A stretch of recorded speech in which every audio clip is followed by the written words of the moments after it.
Quantas vezes já esteve nessa situação de ser apanhado à noite? Ou apanhava 24 palmatoadas, ou apanhava 60, ou apanhava, sei lá, 48, etc. Estava estabelecido que eles mandavam-se comprar uma caderneta e o patrão, a entidade, vamos lá, a entidade patronal, é que o inscrevia, que lhe dava uma caderneta, digamos assim, um estatuto. Os nomes das pessoas dos negros eram normalmente dados pelos patrões. O patrão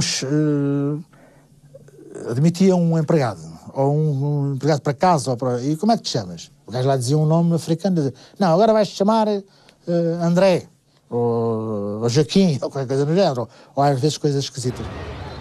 O patrão, o comerciante, os brancos em geral, eram em si mesmos o poder.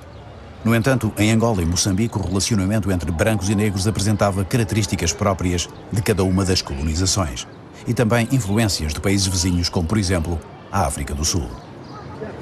O racismo houve até certo ponto em Moçambique. Foi-se desvanecendo pouco a pouco. Coisa.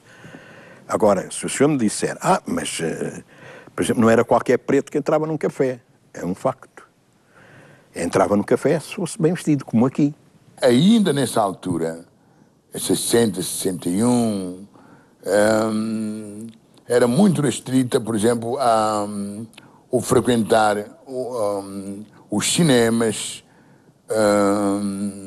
o ir a restaurantes e mesmo ainda andar nos passeios ainda era um bocado pesado para os indígenas. Nos autocarros, por exemplo, de 40 lugares, os negros só podiam sentar-se no banco do fundo, que tinha só 5 lugares, um banco corrido, 5 lugares, só ia que os negros podiam sentar. O machibombo estava dividido em duas partes.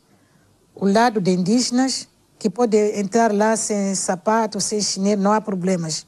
É a zona de indígenas. Os 2/3 da frente eram os brancos, e se entrasse um negro e se afoitasse a ir para aqueles, o pica dizia logo, lá para o teu lugar. Eu assistia a tudo isto. Isto é um apartheid. Inclusivamente no cinema, nós quando íamos, havia uma separação, uma barreira que era a geral, onde a escumalha ficava. Portanto, nas cadeiras, só quem tinha hipótese de estar eram, portanto, os endinheirados, né? Por exemplo, mulheres que não andassem de vestidos, se tentassem vestir panos, não podiam entrar nos autocarros da Câmara Municipal. Não se podia. Andava-se... Por exemplo, aqui em Luanda foi notório. Algumas destas discriminações eram, na época, comuns a outros países, incluindo os Estados norte-americanos, onde os negros eram igualmente segregados nos autocarros públicos. E pareciam até suaves quando comparadas com a violência que frequentemente simbolizou o exercício da autoridade junto das populações africanas. Para português, macacos, não faz favor. Olha, filha, puta, macaco, ele me boca. Para português, macaco. Olha, tá vendo este que estamos a ver? E esse aqui não, esse é o promotor que fez isto. Olha o dedo. 350 promotórios. Se você não acabar esse 160 metros de comprimento, então logo você conta promotório. Você começa logo de manhã às 6 horas a katana, até 18 horas com a katana nas mãos. Talvez houvesse um castigo ou outro corporal.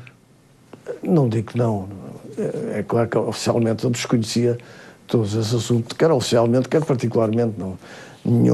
Nenhuma dessas autoridades falava comigo acerca disso. Eu não vi orientações escritas, né? Mas nós sabemos que na prática era o que vigorava. A autoridade administrativa fazia uso da forma. Isso dependendo muito, portanto, da sensibilidade de cada um, não é? In village after village, they told us of beatings at the hands of the local police and by the Portuguese administrator, the chefe de posto. They showed us what the truncheon had done and the palmatoria, which seemed to them a symbol of Portuguese rule. Eu fui sempre avesso ao uso da palmatória, recorri o menos possível, mas havia aquelas questões que eu posso citar, quer dizer, a justiça de gado. A justiça de gado entre os balantas, enquanto o queixado não apanhasse uma... dificilmente abria a boca para dizer, sim senhor, sou eu o ladrão. O indivíduo rouba um porco, leva uma advertência, daí uma temporada rouba o outro. E o administrador chamava e dizia, mas tu agora és gatuno? E dizia, pá, pega aí 6 palmatoadas em cada mão. Ficava o castigo dado. Eu nunca mandei dar palmatoadas. E havia colegas meus que se serviam da palmatória.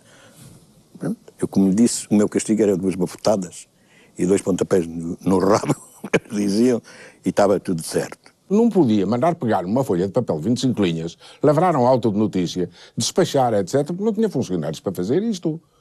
Nem para uma centésima parte dos casos tinha de julgar. E de duas uma, ou não julgava de maneira nenhuma, ou julgava de uma maneira que naquele tempo era aceitável. Os pais naquele tempo batiam nos filhos. Em geral, os portugueses evitavam dar palmatória aos régulos, mas havia casos que davam e davam bem mesmo. Para um régulo não podia ser humilhado desta forma. Mas havia casos que alguns administradores davam palmatória ao régulo. Isso era extremamente grave. De acordo com a legislação, administradores e chefes de posto, servidos por polícias, os cipaios, eram a base da autoridade e da justiça. Muitos deles consagraram os castigos corporais que não existiam na lei.